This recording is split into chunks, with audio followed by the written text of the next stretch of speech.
Okay, Assalamualaikum. We will continue our topic regarding buoyant force. Buoyant force is the upward force exerted by a fluid on any immersed object. This idea comes from a man called Archimedes, because one day he filled a tap full of water and he jumped in the tap, in the water coming out, and he ran full of joy because he found something that the amount of water that coming out from the tap is equivalent to the volume of his body. So the buoyant force taking the idea from this Archimedes finding. Alright, so class,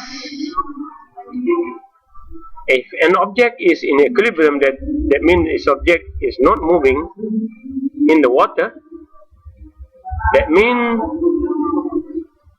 the gravity force, which is pointing downward, must be equivalent to the buoyant force upward. That's case number one. But if the buoyant force is larger than the gravity, what do you expect, class? The object will go up. Third case, if the buoyant force is less or the gravity is more than the buoyant force, the object will go down or will sink. That's the idea of buoyant force. Now class, how much is buoyant force? How do you calculate the buoyant force? It's very easy. Buoyant force is equivalent to how much the liquid has been displaced as a result of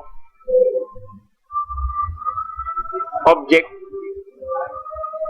sinking in the fluid or in the water. Okay, we look at this picture. This is how we calculate the buoyant force. Sorry. Kalau apa boleh tanya kat minta dia semua tak ada apa kot dah. Nak masak ambil nombor pun. Nak kena nombor pun lah. B, buoyant force is equivalent to mg. If we assume that the system is in equilibrium. Okay, and this is the detail about the topic. The object is totally submerged in the fluid of the city rho fluid. The upward buoyant force is equivalent to this important equation. Alright, this important equation. And the downward force, gravitational force, as we might expect, is this equation. So therefore, the net force, to see whether the object is sinking or floating, is this very important formula. Okay. So what this mean, class? It mean, from this case, B minus Fg, what can you guess? The object will float if Fg is less than B. In order for Fg less than B, the rho or the density of the object is smaller. Alright? And now the second case, what it takes to make the object sinking? As we can expect, rho object must be smaller than the rho of the fluid.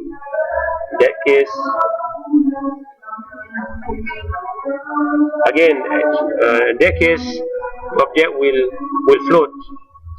I mean, this is what I mean.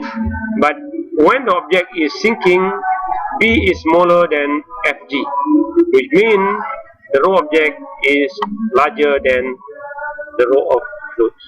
So that's the idea of buoyant force, coming from the finding from a scientist called Archimedes, or based on Archimedes' principle.